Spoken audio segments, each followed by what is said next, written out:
আসসালামু আলাইকুম এভরিওয়ান, সবাই কেমন আছেন? ডাল তো প্রতিদিন আমাদের হয়েই থাকে, কিন্তু ডালটাকে আজকে একটু স্পেশাল করে ফেলছি। ঠিক আছে, দেখেন তো কীরকম লাগছে। তো প্রথমেই ডাল ধুয়ে আমি নিয়ে নিয়েছি, খুব ভালো মতো ধুয়ে নিতে হবে।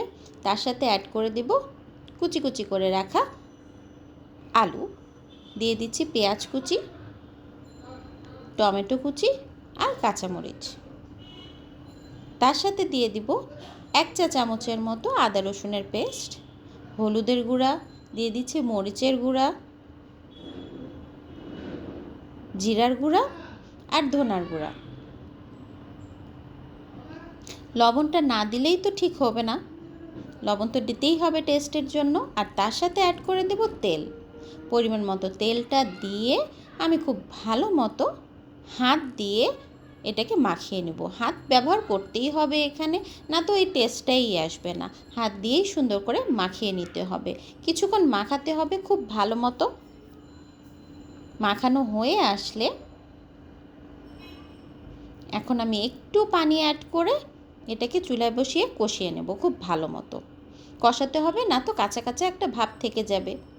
এই যে দেখেন, খুব ভালো মতো আমার কষানো হয়ে গেছে। এখন পর্যাপ্ত পানি দিয়ে আমি ডালটাকে ফুটিয়ে নেব। ফুটানোর জন্য জাস্ট রেখে দিচ্ছি। দেখেন একদম ডাল আমার সিদ্ধ হয়ে গেছে, রেডি হয়ে গেছে, কিন্তু এখনও কিছু বাকি আছে। এটাকে আমি সাইডে রেখে দিচ্ছি। এখন দিয়ে দিব বাঘার। দিয়ে দিচ্ছি তেলের মধ্যে রসুন কুচি, পেঁয়াজ কুচি, শুকনো মরিচ।